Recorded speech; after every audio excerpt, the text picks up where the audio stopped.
Alright, we're going to talk about minimizing a distance today. We're still going to go through these examples. I'm just going to coach y'all through from this sort of perspective, which for those of you who are continuing to chat while the sub is in the room, this is what a flipped classroom would feel like, except this you would be doing on your own time, watching this video, taking notes on this video, and then you would come to class the next day with your questions. So I'm going to record this hopefully through the end of the notes, but I'm not going to expect that you get all the way through because the time in class is shortened today. So I just expect y'all to be watching this and taking notes while you are in class today. That being said, let's dive in. To minimize a distance, we have to first start with the distance formula. Remember the distance formula? x2 minus x1 squared plus y2 minus y1 squared. When you're minimizing a distance, you only need the distance formula. Everything else will be given to you because we're going to end up deriving the distance because we want to minimize the distance. Okay? So we're looking for a point. Actually, we're looking for 2 points. The first one is kind of easy to see. It's the origin. That's 0, 0. The second one is harder to see. The second one is x, math of x, which is our function. So if we plug those in, our distance formula becomes x2, which is x, minus x1, which is 0, squared, plus y2, which is our function, 1 minus x squared, minus 0, the point. Now we're going to expand and simplify this as much as we can inside this radical. So we're going to have x squared plus 1 minus x squared squared. This will be one of the few times when I actually expand the contents of a power, because it'll make our life easier when we go to derive the function. So it turns into 1 minus 2x squared plus x to the 4th. Simplifying, x to the 4th minus x squared plus 1. That's our distance formula. This is what we're going to want to come back to make sure that we've minimized the distance. Okay? But right now, we're going to take the derivative. And I'm going to use the prime because the other notation will confuse you immensely on this example. Okay? The radical, or the square root, is the 1/2 power, specifically. So we're going to use power rule, bring the 1/2 in front. It's x to the 4th minus x squared plus 1 to the negative 1/2 power. Then we have to do chain rule. The derivative of the guts is 4x cubed minus 2x. I'm going to clean this up a bit. I can see I can take a 2x out of this quantity, which leaves me with 2x squared minus 1. And it's all over 2 x to the 4th minus x squared plus 1 to the negative 1/2 power, which does not factor. Okay? So these 2's will cancel. And we'll have x. The 2x squared minus 1 is a difference of squares. Plus the square root of 2 minus 1 and the square root of 2 plus 1. Each time I've said the square root of 2, I've meant the square root of 2x, with the x on the outside. Okay? And it's all over the square root of x to the 4th minus x squared plus 1. Because this doesn't factor, the denominator, and x to the 4th and x squared are always positive, and since x to the 4th is always greater than x squared, the result of the numbers underneath the radical will always be positive. So we'll not ever have an imaginary number for the denominator.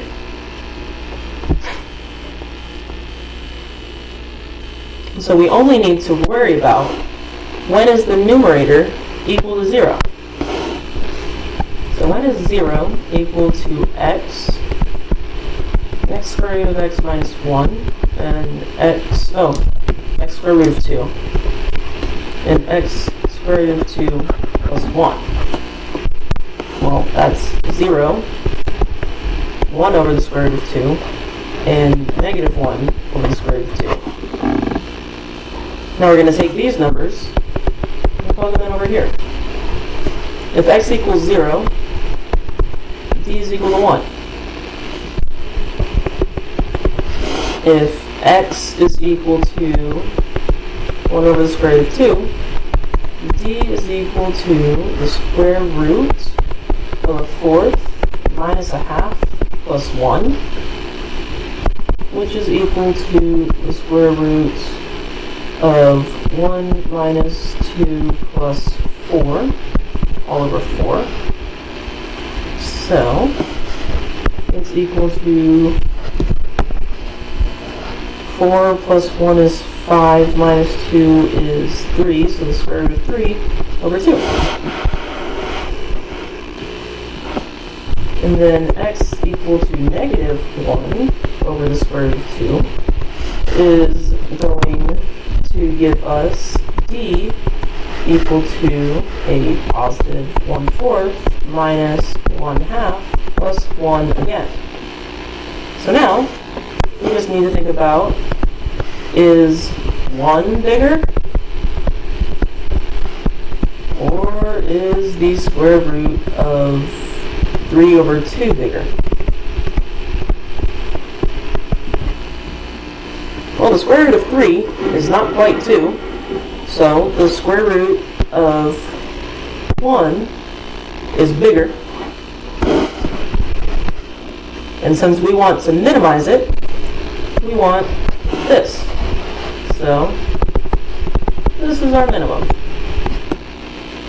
If it helps you, you can say, instead of which one is bigger, which one is smaller.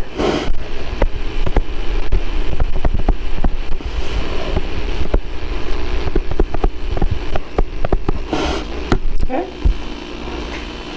So the point on the graph that is closest to the origin has the x value of plus or minus 1 over the square root of 2. So we've got to take that and plug it back into our y equals 1 minus x squared function. Okay. So x equaling 1 over the square root of 2 and x equaling negative 1 over the square root of 2, they're going to give us the same number because we're going to square them. So we're going to have y equals 1 minus 1 over 2.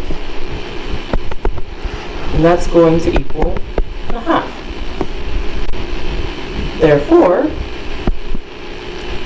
plus or minus 1 over the square root of 2, comma 1/2, is closest to the origin.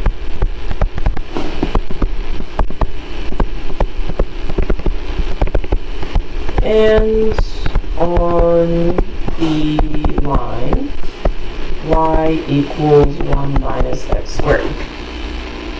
Done. One example done.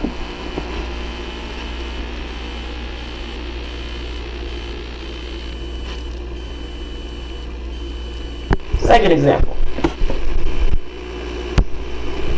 Running a race.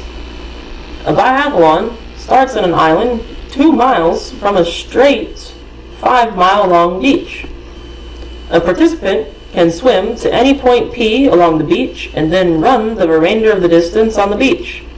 If a participant can swim at 2 miles per hour and run at 4 miles per hour, at what point P should he swim in order to complete the race in the shortest time? So we want to minimize the time. draw a picture so we can understand what's going on a little bit better. It starts on an island.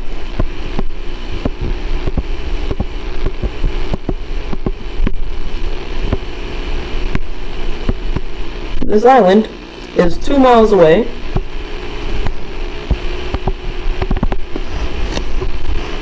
from a straight 5-mile long beach. So all of this is water. He has to swim.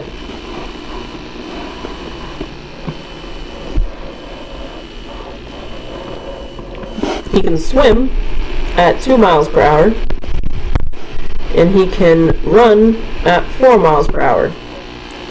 At what point P should he swim?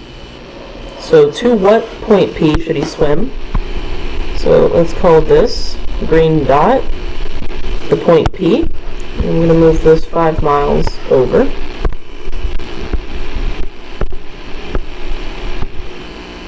Alright, make sure that I'm still centered and things. Yeah. Alright.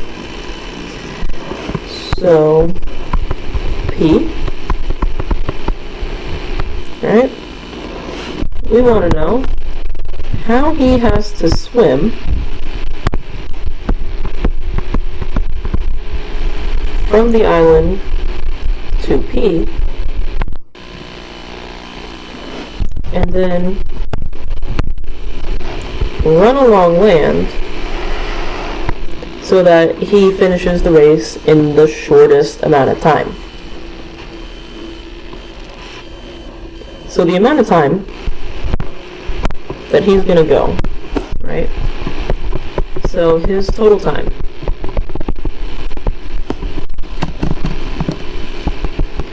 will be however many miles he swims. We're going to say W for water. So that's the miles that he swims multiplied by the reciprocal of the rate that he swims at. So by 1/2. Because that would give us the amount of time that he was in the water. Right? If you drive 60 miles per hour and you are on the road for an hour, how far have you gone? Or if you drove 60 miles at a rate of 30 miles an hour, how long did it take you to drive those 60 miles? 2 hours. Okay? So, then we need to talk about adding the time that he ran. We're going to call it R. So R times the reciprocal of that rate.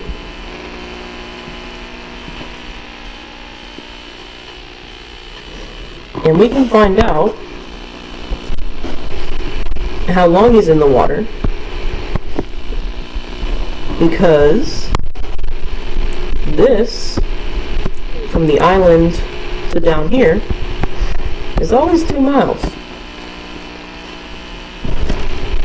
We don't know how far this is. Alright?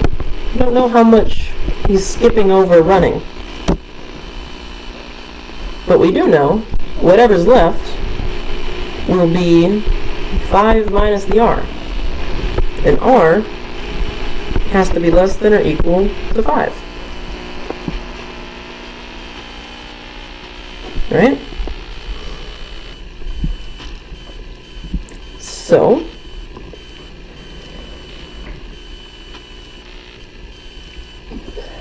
let's find out how far he's got to be in the water for.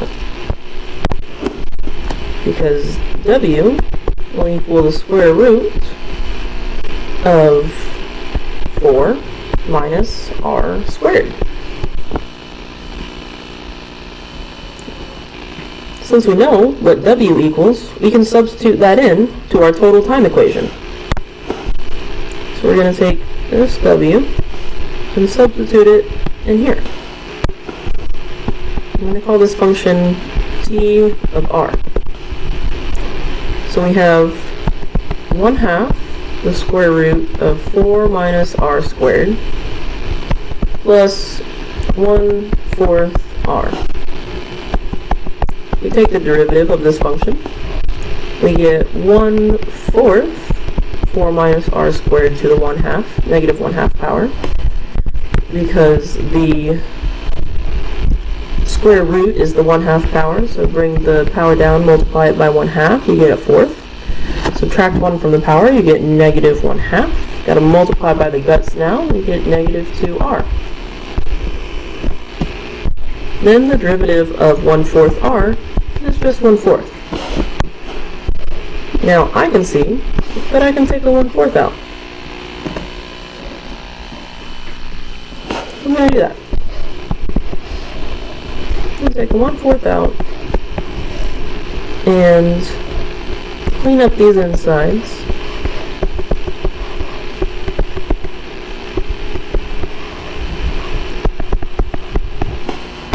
To have something that looks a little bit nicer.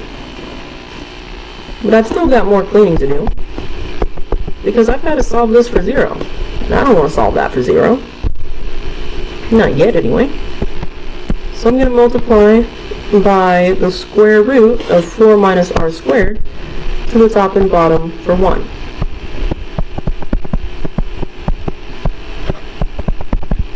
To get that common denominator. So I'm going to have negative 2r plus the square root of 4 minus r squared over 4 minus r squared underneath the radical.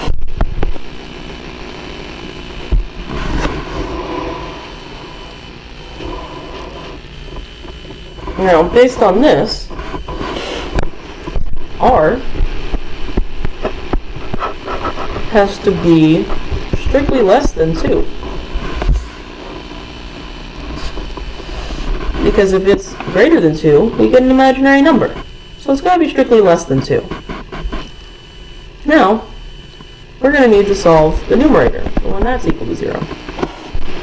So 0 equals negative 2r plus the square root of 4 minus r squared when.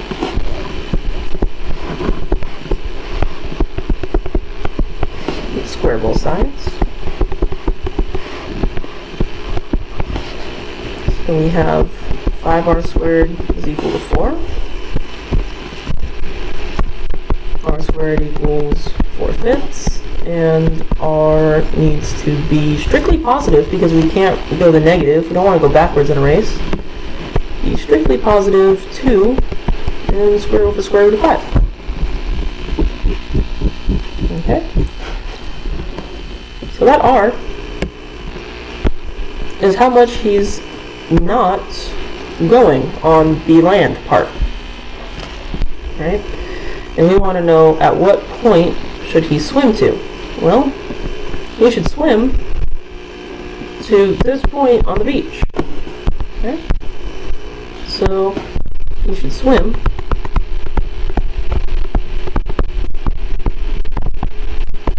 to the 2 over square root of 5 mile mark on the beach.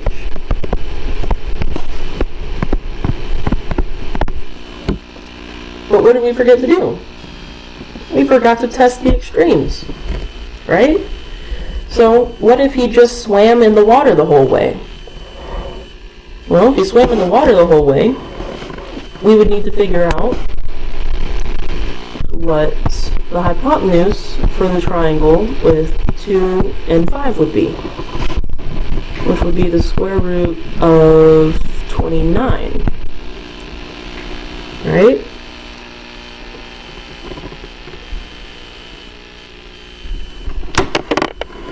The square root of 29 is definitely larger than 2 divided by the square root of 5. So that's not the shortest time. Sorry, that's not even the time. That's the distance that it'll be on the water. So we have to do the square root of 29 divided by his swimming time, which is 2 miles per hour, which is still going to be slower than his 2 over the square root of 5 time. His 2 over square root of 5 time is 0.2 So this,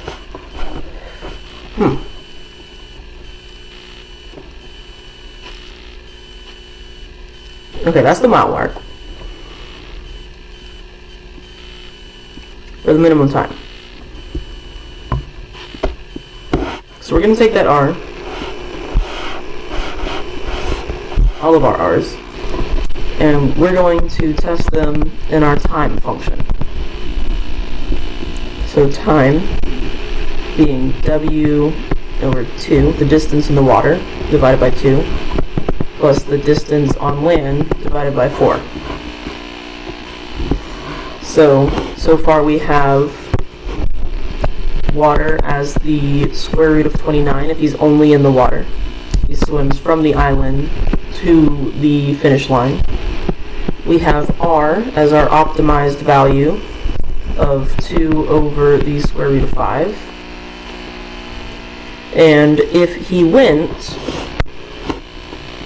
in a manner just like this, right, he would have been in the water for 2, and then over land for all 5, right? For this one, W, he's only in the water for that time, so he does no time on land. We need to figure out how long he was in the water for the R. We know how long he was on land, but we need to find out how long he was in the water. So we need to put water equals square root of 4 minus R squared, which is the 4 over 5. And then in this last one, we have R equals 5 and W equals 2. And we're going to see for which time is it the smallest. So for this one, the time is the square root of 29 divided by 2.